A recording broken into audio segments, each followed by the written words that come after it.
네, 반갑습니다. 다른 유튜브 보면은 이래 뭐 텐션이 엄청 오르고 뭐, 뭐가 좀 박진감 넘치고 이렇게 뭐 재미도 있고 이래야 그 구독자 수도 늘고 구독 횟수도 늘던데 뭐 그러지 못한 점 양해를 구하겠습니다. 이제, 8월부터 이제 조금 사업적으로 해야 될 일들이 많아서 좀 바빠서 유튜브를 자주 못할까 싶어서 지금 이제 많이 올리고 있거든요. 그래서 우리 이제 건강에 대해서, 올릴 게 상당히 많아요. 제가 뭐 교육 때는 조금씩 이렇게 오프라인 교육 때 이렇게 얘기를 했지만은, 그걸 구체적으로 뭐 많은 사람들이 알기 위해서는 이제 유튜브로 올려서 이제 홍보도 하고 또 많은 사람들에게 뭐 조금이라도 도움이 됐으면은 좋겠다 하는 생각으로 이제 올리는데, 제가 이제 1990년대 말부터 이제 2000년대 초까지 이제 보통 그 당시는 이제 건강식품 이러면은 이제 이 건강식품이 몸에 진짜 좋은지 아니면은 뭐 제조사들이 좋다고 뭐 과대 광고해가 좋다고 하는 건지 뭐 이런 식의 그 혼란이 상당히 많았어요. 그래서 이제 법을 좀 정비를 해야 되겠다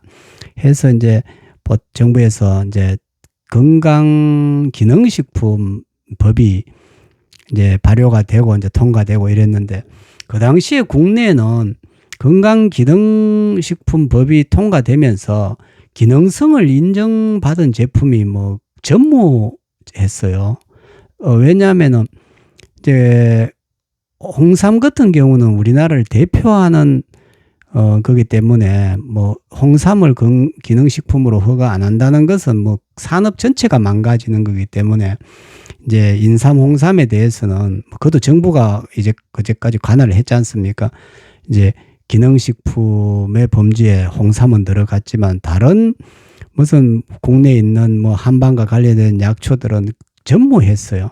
그러면 이제 그때 이제 건강기능식품 허가를 내줄 때 어떻게 했냐면 정부에서 이거는 약으로 하기는 애매하고, 그러니까 과다하게 책정되면 뭐 약의 범주에 들어가고, 이제 뭐 미량이면은 기능식품 범주에 들어가고 뭐 이런 형태로 이제 가이드라인이 정해서 이제 뭐 20 몇 종이 이제 기능식품으로 허가가 났단 말입니다. 근데 거기에 대부분이 이제 뭐냐면은 비타민이나 미네랄류였어요. 그래서 그 전까지만 해도 이제 비타민, 미네랄 이런 것이 뭐 이제 건강식품 범주에 들어가고 뭐 일부 약으로도 되고 뭐 이랬거든요. 근데 이게 비타민이라는 것이나 미네랄도 부족하면은 병이 오지만은 또 건강식품으로 만들어가 많이 먹으면은 또 간독성을 유발해요. 뭐 그거 모르고 많이 먹는 사람들 간독성 때문에 저한테 찾아와서 호소하는 분들이 많았거든요.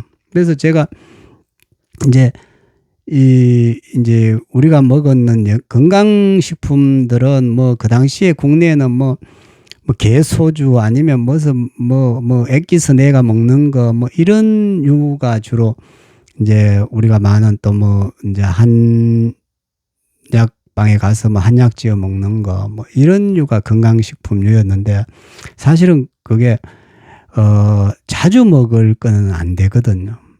자주 먹을 거 뭐 1년에 한 번 정도 보하는 정도 뭐 이 정도였죠. 그래서 상당히 이제 건강을 찾는 사람들에게 건강 가이드를 해야 되는데 상당히 딜레마가 많이 오더라고요. 그래서 이제 이렇게는 안 되겠다. 그래서 이제 이 건강을 뭐 7, 80년대까지만 해도 우리 조금 못 먹었을 때는 영양분이 부족해서 이제 오는 경우가 많으니까 뭐 건강식품을 먹어야 되는 시점이었는데, 이게 90년대 들어부터는 이제 영양분이 과다한 거예요. 근데 또 과다하다 보니까 특정 부분이 과다하고 또 꼭 필요한 부분이 또 모자라는 부분도 많단 말이에요. 뭐가 과다하다 그러면은 또 모자라는 부분도 있을 거 아니에요. 그래서 이제 많은 영양분은 오히려 과다한 경우가 많았다고요. 그래서 그러다 보니까 이제 미네랄이라든지 특정 이제 뭐 소량이 들어가야 될 부분은 또 그게 절대적으로 부족해지는 증상이 오는 거예요. 그래서 이제 이런 것을 조금 이제 교육을 해보자 하고 제가 영양, 그러니까 우리가 말하는 모든 건강식품은 다 영양 부분에 들어가는 겁니다. 그것이 뭐 항산화제였던 비타민이든 뭐 총량을 따졌을 때는 다 이것은 이제 우리가 말하는 탄수화물과 결합된 영양 성분에 들어가고, 이제 그 다음에 이제 그것이 우리 몸에 들어가서 흡수되고 또 뭐 하려면은 가장 중요한 게 물이거든요. 그 물이 없으면은 또 안 되거든요. 그럼 또 뭐냐. 이제 이거는 우리가 이제 제가 밀가루로 빵 만드는 경우를 예를 들면서 설명을 했어요. 그래서 이제 밀가루가 영양 성분인데 이 영양 성분을 밀가루 자체로 먹으면 목이 메서 안 되잖아요. 그러면 이걸 빵을 만들기 위해서는 적당량의 물이 들어가야죠. 너무 물이 많이 들어가도 또 안 되잖아요. 그리고 밥 먹고 물 너무 많이 먹어도 안 되잖아, 그러면.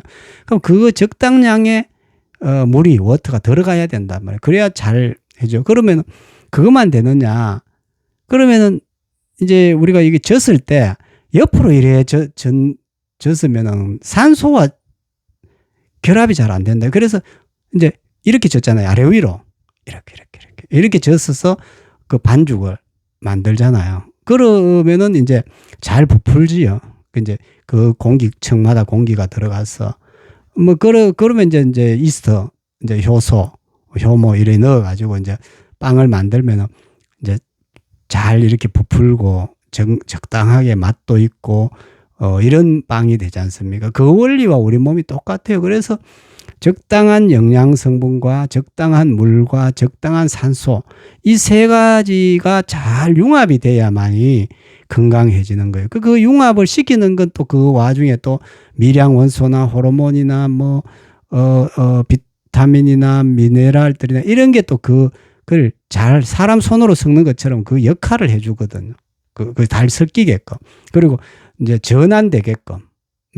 이제 다른 물질로 우리가 뭐 예를 들어서 우리 소고기를 먹으면은 그게 들어가서 뭐 머리카락도 돼야 되고 피부도 돼야 되고 손톱도 돼야 되고 뭐 발톱도 돼야 되고 연골도 돼야 되고 이렇지 않습니까? 그러면 그것이 전환될 때는 그 전환될 때마다 다 필요한 뭔가가 거기에다가 첨가가 돼야 돼요. 그건지 다 모르죠.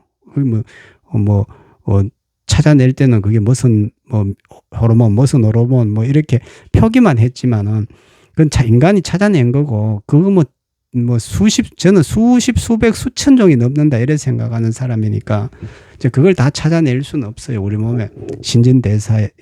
어쨌든, 그래서 이제 제가 주창하기를, 이제 영양, 물, 산소, 이 세 가지가, 우리 몸에, 그러니까, 균형을 맞아야 된다, 하고 이제 하는 이론이거든요.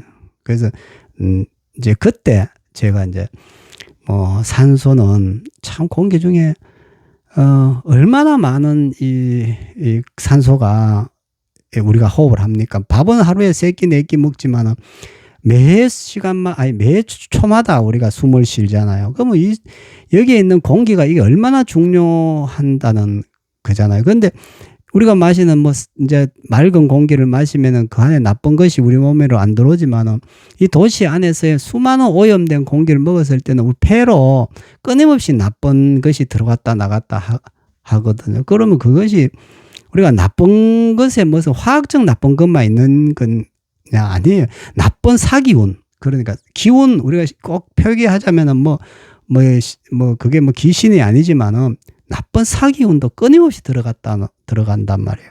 그래서 좋은 데 있으면은 좋은 기운이 들어가고, 나쁜 데 있으면은 사기운이 들어가면 우리 몸이 또 피폐해지고, 정신까지도 사실은 피폐해지거든. 그래서 이제 맑은 공기를 쐬고 전원 생활을 해야 되고, 참 이렇게 힐링도 해야 되고, 또 명상도 해야 되고, 호흡도 잘해야 되고, 이런 것을 상당히 중요한 요소로 봤는데, 그거는 이제 어쨌든 뭐 환경을 바꿔야지 내가 도시 살면서는 잘 안 되는 부분이거든요.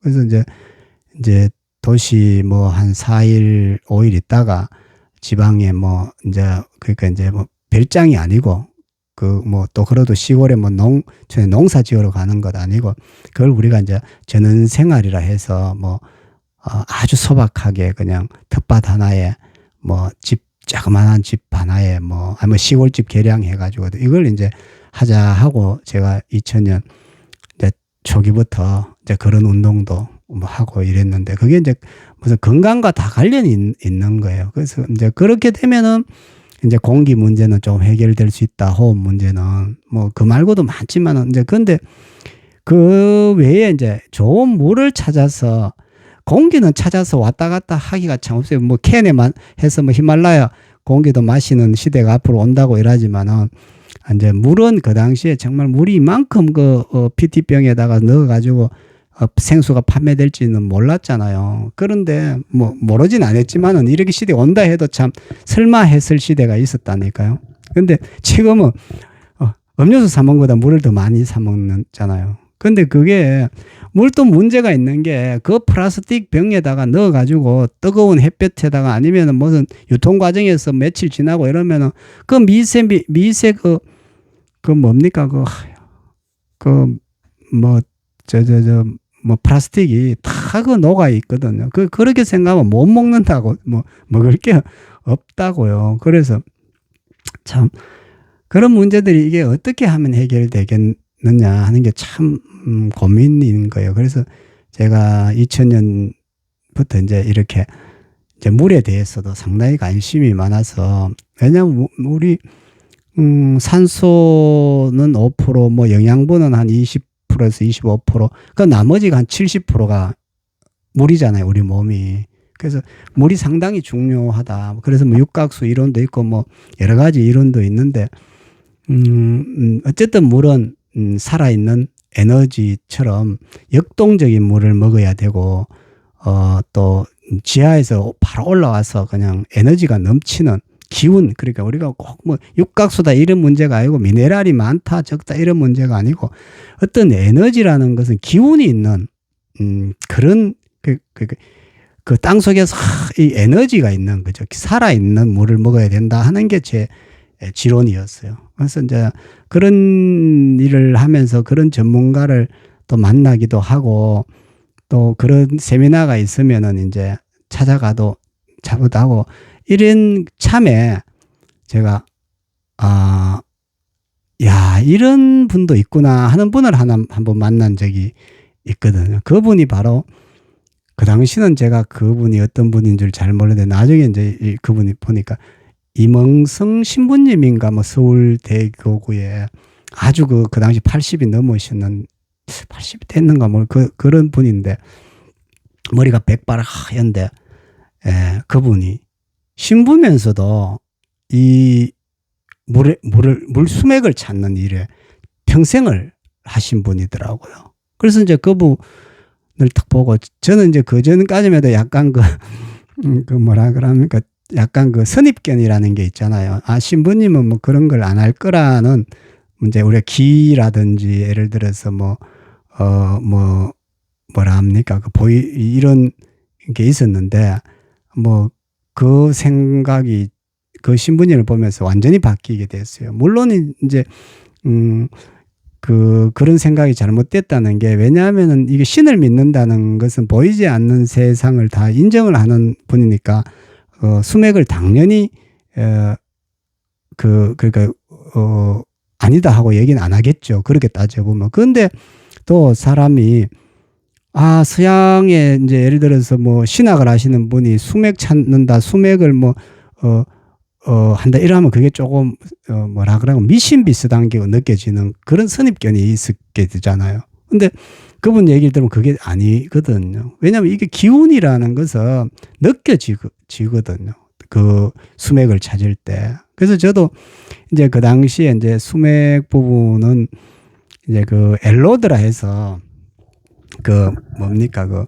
동으로 만든 그런 엘로드라고 이렇게 두 개를 이렇게 쭉 하면은 이제 이게 크로스 되고 이제 이래 또 평으로 되고 이런 거로 주로 찾는 방법을 많이 썼는데, 그분은 특징이 추를 가지고 딱 이렇게 추를 가지고 추가 딱 뱅글뱅글 도는 그런 걸로 가지고 이제 수맥을 찾는 분인데,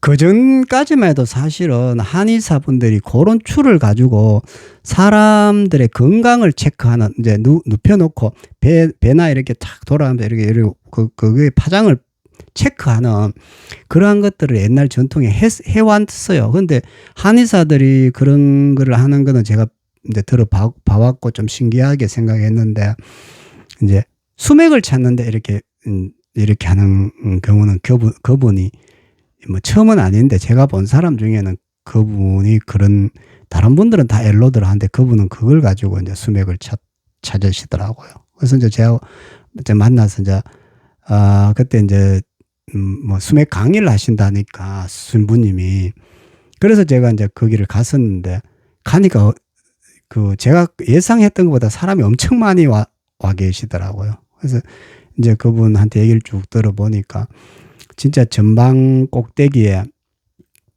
그 뭡니까 그 장병들 GOP 같은데 물이 없잖아요. 그런데 그 산꼭대기 가서도 수맥으로 물을 찾고, 그 산꼭대기 물이 나온다고 생각 안 해, 조금 내려와야 되는데도 그런 데서도 수맥을 찾고, 그러면서 이제 그분이 설마 저거 이제 그때 이제 뭐 표현이 그런 거예요.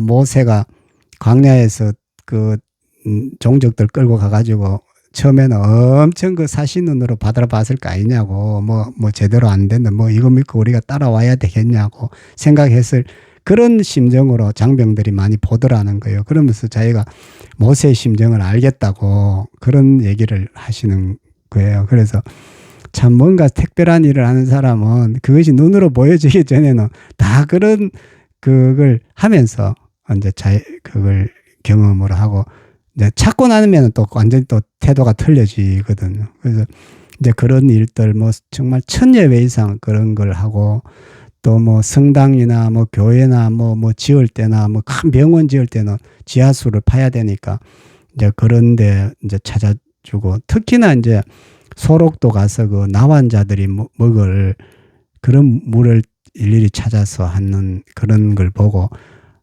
정말 제가 그러니까 신부라는, 그러니까 성직자지, 꼭 신부라고 표현해요. 그러니까 성직자가 해야 되는 그러니까 표본이라고 그럴까요? 거기에 대해서 제가 상당히 감명을 받았어요, 그 사람. 그러니까 제가 성직자들 별로 안 좋아하는데 그분 보고 정말 그래.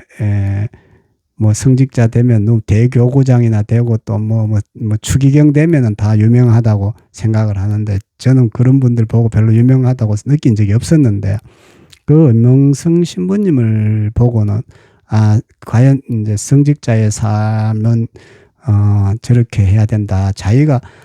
그러니까 자기가 가진 탤런트를 아낌없이 주고, 그러니까 사회를 위해서 아니면은 약한 자를 위해서 아낌없이 봉사하고 가는 정신이 진정한 성직자의 자세다, 이런 걸 참 느끼게 되더라고요. 그래서 이제 그분한테 수맥이 그 비과학적이 아니다는 그러한 생각, 성직자로서 또 성직자로서의 그런 삶, 이런 걸 제가 접하면서 그래도 이 시대의 한 롤모델이 돼야 되는 그런 성직자분이 아니신가 하고 제가 느낀 거거든요. 그래서 이제 건강에 대한 얘기라든지 또 제가 뭐 가지고 있는 그런 생각, 저는 그 당시 상당히 좀 젊은 때여서 제가 이제 이런 일을 하고 또 제 영양이나 물이나 산소나 이런 게 상당히 중요하다, 그렇게 생각하고 어떤 일을 하려고 한다니까 그분도 상당히 제에 대해서 귀 기울이고 좀 의외라는, 그리고 이제 그러니까 신부님도 그렇지만은 저도 그러니까 약간 동양적 사고의 전통적 사고를 가진 나라에서 태어났지만은 조금 더 서양의 과학과 균형을 맞춰서 우리나라가 이제 한 단계 더 업그레이드 되는 그러니까 전통적으로 우리가 가져온 것도 수천 년 동안 사여온 거기 때문에 그것을 과학화 안 됐다고 해서 무시하면 절대 안 되거든요. 왜냐하면 과학화 아직 되질 못했기 때문에 데이터로 우리가 분석을 못해서. 그렇지만 과학화가 될 날이 있단 말이에요, 미래에. 근데 그런 것을 또 우리가 다 사장시키면 안 되고, 또 이제 과학적인 이제 서양의 과학적인 것도 빨리 우리가 수용을 해서 우리가 이제 21세기에는 뭔가 새로운 문명의 선두주자가 우리가 돼야 되지 않을까, 이제 그런 생각을 제가 하면서 이제 21세기 그러니까 2000년 이후에 바로 제가 이제 그러니까 사표 썼다면 좀 뭐한데 제가 하던 일을 그만둬버리고 제가 새로운 길로 가야 되겠다 하고 결심하고 온 게 이제 벌써 한 20몇 년이 된 거거든요. 그래서 그 결과가 아마 올해 내년에는 나타나서 우리가 뜻하는 바가 새로운 어떤 문명을, 건강에 대한 상식과 또 생명에 대한 그런 보는 눈, 가치관 이런 걸 새로 정립하는 그러한 원년이 올해가 되지 않을까 그렇게 생각합니다. 들어주셔서 감사합니다. 건강하십시오.